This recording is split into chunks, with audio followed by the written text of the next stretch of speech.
ఐటీలో ఎంట్రీ కావాలా? Trainee software engineer గా అజా కోడింగ్ ట్యూటర్ లో 2 వీక్స్ ట్రయల్ పీరియడ్ లో వెంటనే చేరండి. అన్ని గాయాలున్నాయి మేడం. స్కెచ్ వేసి హత్య చేసిన విద్యార్థులు. ఎవరైనా టీచర్స్ వెనక పక్క నుంచి ప్రోద్బలం లేకుండా వాళ్ళు కొట్టింటారా? గుంపుగా కొట్టి చంపేశారు. ఈరోజు నా జీవితాన్ని చీకటి చేస్తారు సార్. పిల్లలా వీళ్ళు హంతకులా? హెచ్చము పూర్తి టీచర్లు, తర్వాత ఆ పిల్లలు వాళ్ళే పూర్తి బాధ్యత. మీ పిల్లలు ఇలానే ఉన్నారా? నమస్తే, welcome to Suman TV. Rayachoti Annamayya district Kothapalli Urdu ఉన్నత పాఠశాలలో ఇప్పుడు మనం ఉన్నాము. ఒకసారి సార్తో మాట్లాడదాం. సార్, హెచ్ఎం గారు నమస్తే. సార్, మీ పేరు సార్? షబీర్ బాషా గారు. ఈ ఇన్సిడెంట్ గురించి మేము ఇప్పుడు వచ్చామండి. మీ తోటి ఉపాధ్యాయుడు ఇప్పుడు మన మధ్య లేకపోవడం నిజంగా చాలా బాధాకరం. మీ మీద కొన్ని ఆరోపణలు కూడా ఉన్నాయి సార్, మేము అది అడుగుతాం, చెప్తారా సార్? అసలు క్లాస్ రూమ్ లో ఏం జరిగింది? సార్ 9th క్లాస్ ఉర్దూ మీడియంలో టీచ్ చేస్తున్నారు. ఎన్నో క్లాస్? 9th క్లాస్ ఉర్దూ మీడియంలో. 9th క్లాస్ ఇంగ్లీష్ మీడియంలో ఇంగ్లీష్ సార్ ఉన్నారు. సార్ కార్డుల కోసం కిందకి వచ్చారు. కిందకి వచ్చినప్పుడు ఆ విద్యార్థులతో కొద్దిగా అల్లరి చేస్తా ఉంటే సార్ ఆ క్లాస్ లో పోయేసి విద్యార్థిని అరిచినాడు. అరిచిన తర్వాత ఏదో కామెంట్ చేశారనేసి సార్ మళ్ళా వాళ్ళ తమ్ముడిని కొట్టకపోతే ఆ సమయంలో అన్న వచ్చి సార్ని కొట్టారు. సార్, ఒక మాట సార్, లాజిక్ గా ఆలోచిద్దాం. కొడితే మనిషి చనిపోతారా? దేంతో కొట్టినాడు? ఏదో కడియంతో కొట్టినట్టు ఉందని చెప్తున్నారు. కడియంతో. సార్, కొట్టేటప్పుడు అంతలా కొట్టేటప్పుడు అసలు పాస్ పోసే చోట్ల కూడా కొట్టారు, చాలా దెబ్బలు తగిలాయి, చెస్ట్ మీద కొట్టారు, వీపు అంతా కూడా గాయారు, షూ మార్కు కూడా వీపు మీద పడింది అని కూడా చెప్పారు. దాని గురించి మీరు ఏం చెప్తారు? అంత దెబ్బలు తగిలేటప్పుడు పిల్లల సౌండ్ గానీ మీకు అలాంటివి ఏమి వినపడలేదా? 8వ క్లాస్ లో క్లాస్ తీసుకుంటున్నాను మేడం. మీరు 9వ క్లాస్ నుంచి నాకు చెప్పారు. పోయేలోగా మా రవి సార్ పోయారు. అప్పుడు అంతకుముందే నాకన్నా ముందే పోయారు. అప్పుడు పోయిన తర్వాత సార్ తీసుకొచ్చేసారు. వీళ్ళు విద్యార్థులను అర్చడం నేను అక్కడే ఉన్నాను.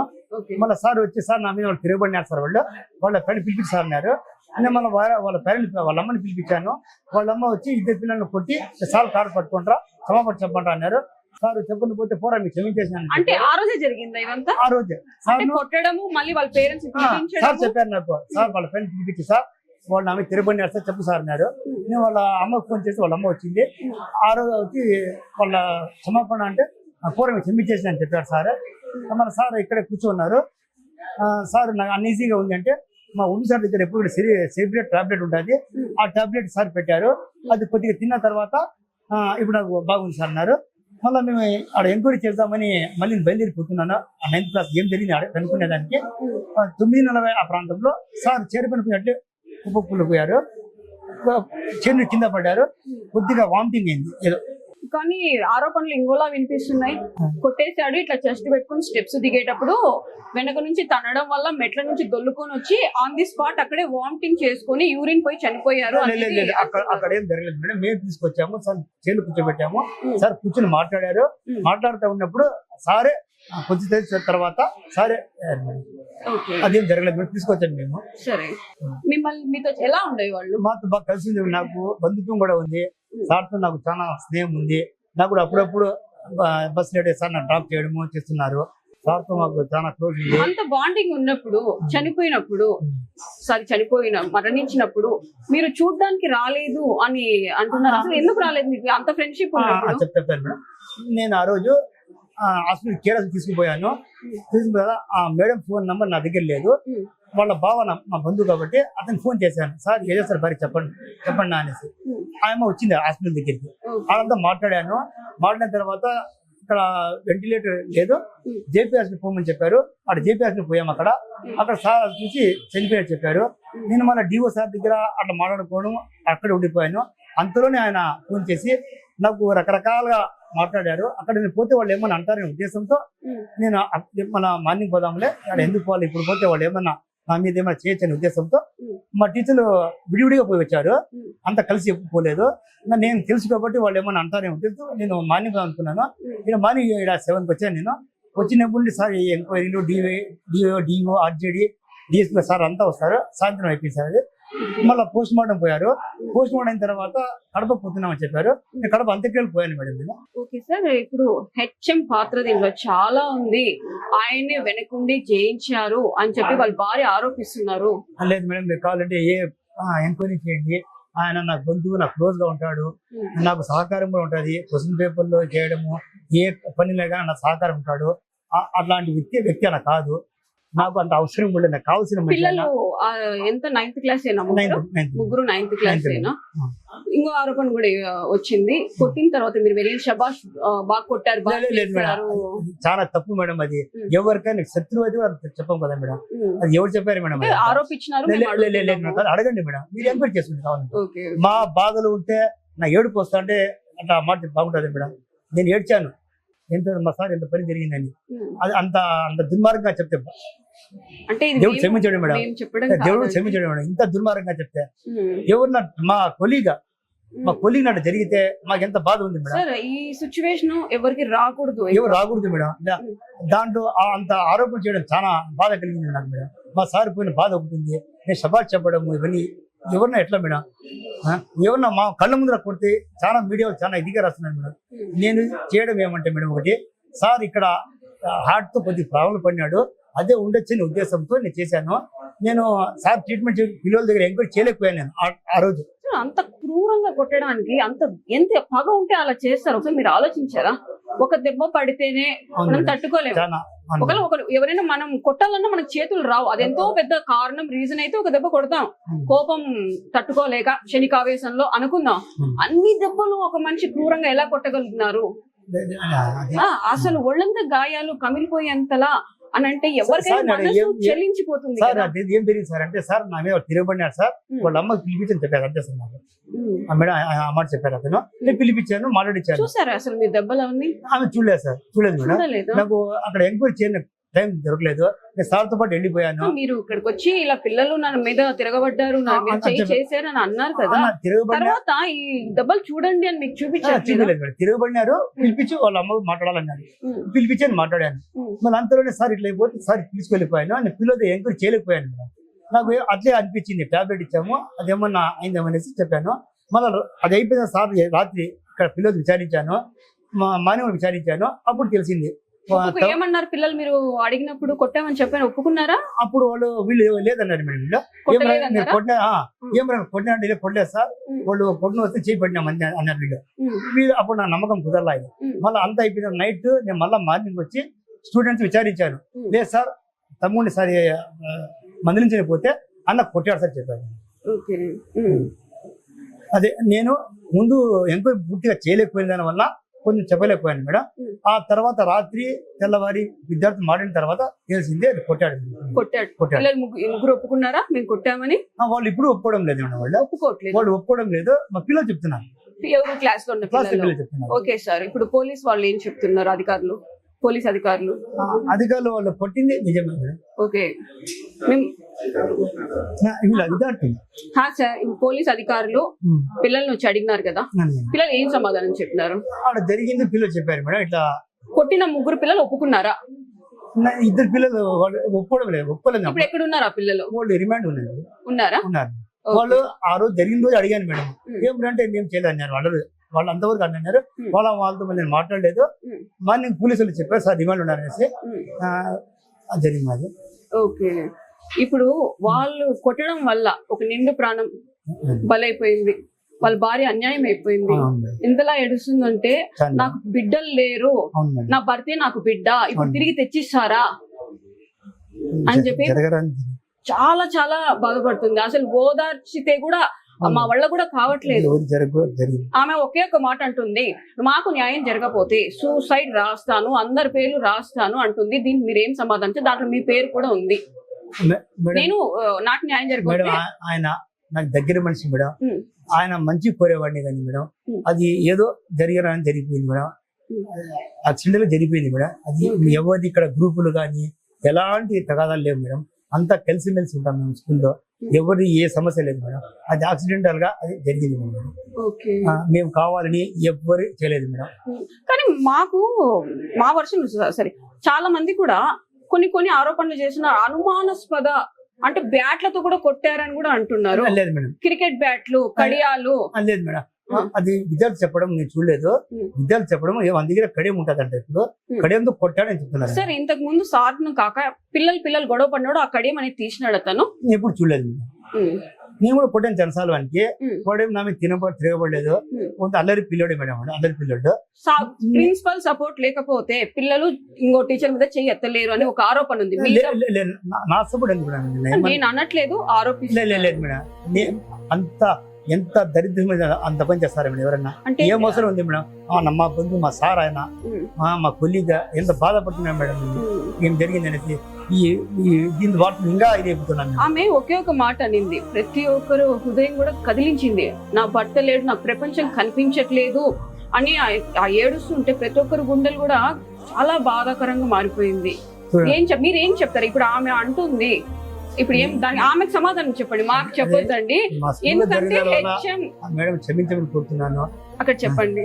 అదే మా స్కూల్లో జరగడానికి జరిగింది, నేను క్షమించమని కోరుతున్నాను. ఇది జరగరాని పని జరిగింది, దురదృష్టకరమైన సంఘటన జరిగింది సార్. మనకు కావాల్సిన మంచి మిత్రుడు, కావాల్సిన వ్యక్తి, నాకు చాలా బాధగా ఉంది. మీరే ఎమోషనల్ అవుతున్నారు, వాళ్ళ భార్య పేరు చెప్పంగానే మీరే కళ్ళల్లో నీళ్ళు. మేడం కూడా మొన్న కూడా వర్షం పడతా ఉంటే సార్ బండి తీసుకొచ్చారు మేడం. నాకు నేను బండి అక్కడ ఉంటే సార్ మేడం వదిలేసి నేను తీసుకొచ్చారు. జీవితము ఒక ప్రశ్నార్థకంగా మారిపోయింది, ఒక క్వశ్చన్ మార్క్ అయిపోయింది. ఆమెకి ఏం న్యాయం చేస్తారు, ఏం సమాధానం చెప్తారు? ఆ పిల్లలు కొట్టడం వల్ల ఒక నిండు ఫ్యామిలీ రోడ్డును పడింది. మీరు చెప్పండి, నేను అంటున్నానని కాదు. ఇప్పుడు ఆమెకి ఏం సమాధానం చెప్తాం, ఏం న్యాయం చేస్తాం? నా మొగుడు స్ట్రిక్ట్ గా డిసిప్లైన్ గా ఉండడమే తప్ప చాలా డిసిప్లిన్ ఉంటాడు. బయట విద్యార్థి తిరిగినా కూడా అందరినీ పంపిస్తూ ఉంటాడు. చాలా డిసిప్లిన్ గా ఉంటాడు సార్.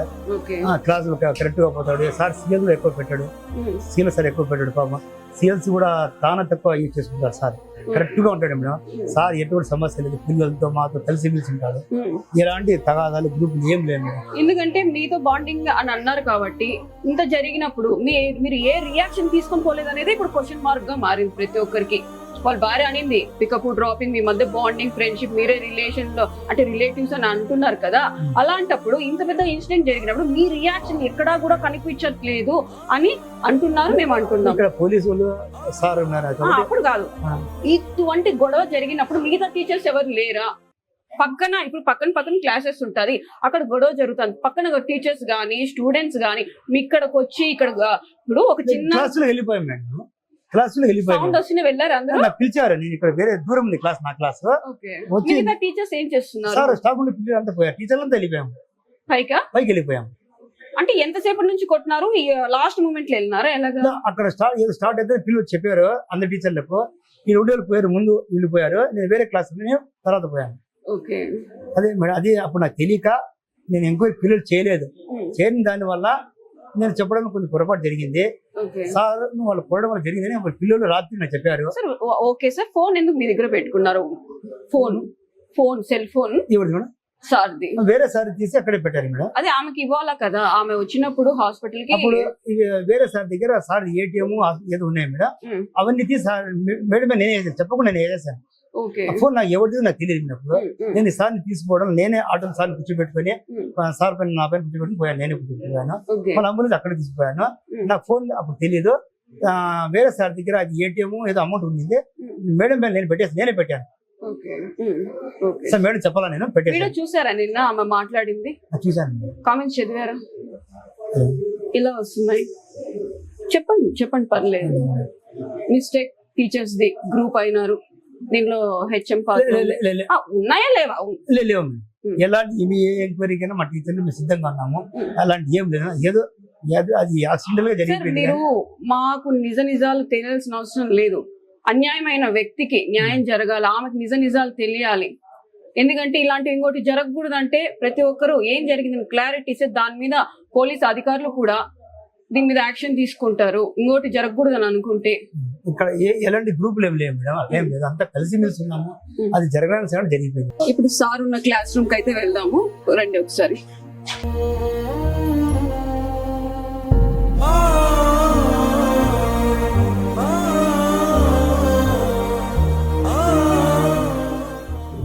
ఖాన్ గారు ఉర్దూ టీచర్ ఈ కుర్చీలోని కూర్చొని పిల్లలకి చక్కగా పాఠాలన్నీ చెప్తూ ఉన్నారు. కాకపోతే ఇలా పాఠాలు చెప్పే సమయంలో ఎదురు క్లాస్ లో ఏదో శబ్దం వచ్చిందని చెప్పి ఇక్కడ నుంచి నడుచుకుంటూ వెళ్లారనమాట. నడుచుకుంటూ ఎందుకు గొడవ వస్తుంది, ఎందుకు సౌండ్లు వస్తుందని ఈ క్లాస్ రూమ్ నుంచి ఈ క్లాస్ రూమ్ కి అయితే రావడం జరిగింది. ఈ డస్క్ లో ఉన్న పిల్లలు, ఇద్దరు పిల్లలు కాస్త గొడవ పడుతూ ఉంటే ఎందుకు గొడవ పడుతున్నారు అని చెప్పినందుకు సార్ మీద తిరగబడి సార్ని కొట్టడం జరిగింది. చెస్ట్ మీద ఎక్కడ పడితే అక్కడ కొట్టారు, కాలుతో తన్నారు గురువుని పట్టుకొని. అలాంటి పిల్లలు ఉన్న సీట్ అయితే ఇది. ఎందుకు గొడవ పడుతున్నారు అన్న చెప్పిన పాపానికి ఆయన ప్రాణమే తీసేశారు. ఇక్కడ ఉన్న ఇద్దరు పిల్లలు కాస్త ఎంతో చక్కగా పాఠాలు చెప్తూ పిల్లలకి నేర్పిస్తున్న ఒక రూమ్ అయితే ఇది. నిజంగా చాలా దురదృష్టం ఏదైనా ఉందంటే ఈ పిల్లలు ఆ సార్ని మిస్ చేసుకోవడం. పిల్లలు దేవుళ్ళతో సమానం అంటారు, గురువులు దేవుళ్ళతో సమానం అంటారు. అలాంటి చిన్న పిల్లలు ఒక గురువుని, తల్లి తండ్రి తర్వాత ఒక గురువుని కొట్టి, కిరాతకంగా కొట్టి గుద్ది ఆ కడియాలతోనూ కాళ్ళ షూస్ తోనూ కాళ్ళకి నమస్కరించాల్సిన స్టూడెంట్స్ ఆ కాళ్ళతోనే గుద్దేశారు. ఎంత దురదృష్టం అంటే ఇప్పుడు చూసారా ఆ సీట్లో ఇప్పుడు సార్ లేరు, ఏం సమాధానం చెప్తారు ఇప్పుడు? మీకు ఎవరు చదువు చెప్తారు? మీకు రోజు చదువు చెప్పి మీతో మంచిగా ఫ్రెండ్లీగా ఉన్న ఒక టీచర్ని మీరు కోల్పోయారు ఈ రోజు. ఎందుకు? క్షణికావేశమా లేకుంటే ఏంటి? మీరేమైనా హీరోయిజమా, రౌడీయిజమా? టీచర్లు కొట్టే అంత ఎదిగిపోయారా పిల్లలు? అసలు ఇప్పుడు కొంచెం సిగ్గు ఉండాలా. ఎటువంటి సమాజంలో బతుకుతున్నాం, సమాజం ఎటు పోతుంది అని ప్రతి ఒక్కరు వీడియో చూసిన తర్వాత స్పందించడం కాదు, ప్రతి ఒక్క తల్లిదండ్రులు పిల్లలకి ఇలా ఉండాలి అని ఇప్పటి నుంచి నేర్పిస్తేనే. ఇప్పుడు గురువుకి రెస్పెక్ట్ ఇవ్వలేదు, రేపు తల్లిదండ్రులకి ఇవ్వరు, రేపు సమాజంలో ఇటువంటిది అనార్థాలు ఇంకా ఎక్కువ జరిగే అవకాశాలు ఉన్నాయి. పిల్లలకి ఎంతసేపు ఫోన్ ఇచ్చాం, డబ్బులు ఇచ్చాం, పాకెట్, అవి కాదు సంస్కారం ఇచ్చామా? అలాంటివి మనం చిన్నప్పటి నుంచి నేర్పియాలి. ఇప్పుడు పిల్లలకి అవి లేకుండా పోయినందుకు నిజంగా చాలా బాధాకరం. ఒక నిండు ఫ్యామిలీ రోడ్డున పడిన సిచ్యువేషన్ అయితే చూసాము. ఇంకోటి జరగకూడదంటే ఖచ్చితంగా ప్రతి ఒక్కరు కూడా, సమాజం కూడా బాధ్యత తీసుకోవాలి. ప్రతి పిల్లలు ఇలా చేశారంటే దండించాల్సిన రైట్స్ ఎంతైనా ఉంది. ఉర్దూ టీచర్ గారు వాడుతున్న బైక్ అయితే ఇదేనండి. ఈ స్కూల్లోనే టీచర్ స్టూడెంట్స్ అయితే పాఠాలు చెప్తున్నారు. వాళ్ళ క్లాస్ రూమ్ లో కూడా వెళ్ళాం, చూసాం. నిజంగా చాలా బాధ అనిపిస్తుంది. సార్ మేమందరం కూడా మిమ్మల్ని చాలా మిస్ అవుతున్నాము. మీ స్టూడెంట్స్, మీ రిలేటివ్స్, మీ వైఫ్, మేము ప్రతి ఒక్కరు కూడా మా మధ్య లేకపోవడం నిజంగా చాలా చాలా బాధాకరం. మీరు ఎక్కడున్నా కూడా మీ ఆత్మకు శాంతి కలగాలని చెప్పి మేమంతా కూడా కోరుకుంటున్నాం. అలాగే మీకు న్యాయం జరగాలని కూడా మేము అనుకుంటున్నాం sir. We miss you, sir.